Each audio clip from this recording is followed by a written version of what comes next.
बेहतर से बेहतर की तलाश करो, मिल जाए नदी तो समंदर की तलाश करो, टूट जाता है शीशा अक्सर पत्थर की चोट से, टूट जाए ऐसा पत्थर ऐसे शीशे की तलाश करो। तो हेलो हाय नमस्कार, मैं मनोज कुमार, आप सभी का स्वागत है हिस्ट्रिकल टूर नामक चैनल में। आज मैं बताने वाला हूँ भारत का इतिहास, हिस्ट्री ऑफ इंडिया। सो ध्यान से सुनिएगा, एक कहानी टाइप से बता रहा हूँ। सो आपके दिमाग में इस प्रकार से बुलबुला उठेगा कि क्या था भारत का इतिहास, किस प्रकार भारत बना, इतना बड़ा गणराज्य, इतना बड़ा देश जो कि अमेरिका से टक्कर दे सकता है, इतना बड़ा विशाल राष्ट्र कैसे बना। सो हम बताने का प्रयास करेंगे इसी वीडियो के माध्यम से, सो जुड़े रहिए। ये कहानी है भारत की। कहानी शुरू तब होती है हजारों साल पहले, सैकड़ों हजारों साल पहले। दुनिया में कई जगह सभ्यता का नाम निशान भी नहीं था। तब भारत नाम की इस पवित्र भूमि पर एक सभ्यता जन्म ले चुकी थी, वो थी सिंधु घाटी सभ्यता। सभी लोग जानते होंगे सिंधु घाटी सभ्यता के बारे में। वो थी सिंधु घाटी सभ्यता जहाँ लोग रहते थे, ईंटों से घर बनाते थे, रात के सड़कों पर लाइट नहीं होती थी, फिर भी शहरों की प्लानिंग आज से बेहतर थी। How is possible? सो इस देख सकते हैं आप कि आज के टाइम में लाइटें वगैरह हैं, विकास हो चुका है, पर पहले जैसा समाज नहीं रहा। वो समय था जब दुनिया के नक्शे पर भारत ज्ञान का मंदिर था। फिर आया वैदिक युग जहाँ ऋषियों ने हवाओं से संवाद किया, आकाश से ऊर्जा को समझा और वेदों के रूप से ऐसा ज्ञान दिया जिससे पूरी दुनिया ने सोच बदल दी, पूरी दुनिया की ही सोच बदल दी। यही वो भूमि है जहाँ राम जन्मे, कृष्ण चले और गीता की आवाज गूंजी। सो सबसे बड़ा ग्रंथ माना जाता है तो गीता माना जाता है, क्योंकि वो ज्ञान में भी सबसे बड़ा और जो कि कृष्ण भगवान द्वारा दिया गया उपदेश था।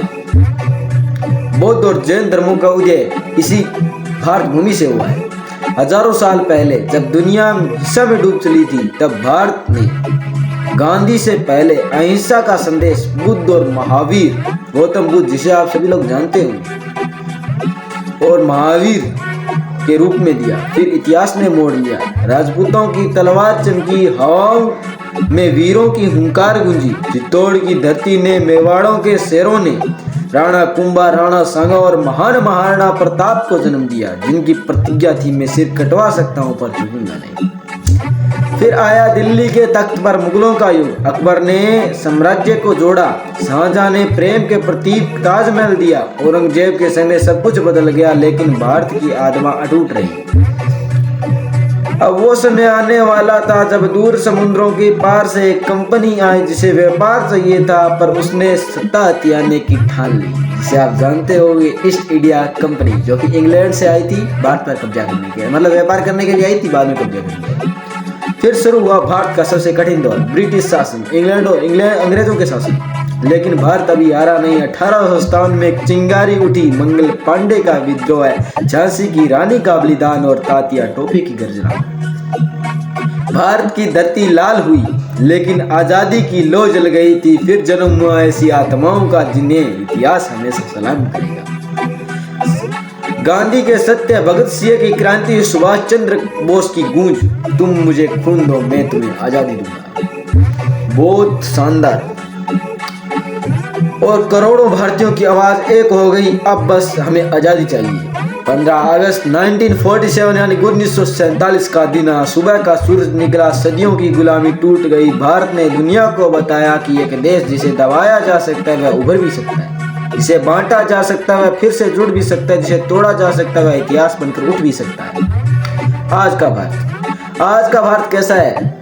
वही भारत है जिसका इतिहास संघर्ष, शौर्य, ज्ञान, संस्कृति और बलिदान से भरा। यह केवल भारत देश की कहानी नहीं, ये करोड़ों भारतीयों की आत्मा का इतिहास। मैंने 4 मिनट 22 सेकंड के अंदर ये कहानी बताने का प्रयास किया, शॉर्ट फॉर्म में बताने का, इतना बड़े इतिहास को इतने छोटी सी रूप में बताने का प्रयास किया। मिलते हैं अगले वीडियो। यदि ये वीडियो पसंद आया तो आप जरूर लाइक करना, सब्सक्राइब करना हमारे चैनल को, और प्यारा सा कमेंट कर देना कैसी लगी हमारी स्टोरी। जय हिंद, जय भारत।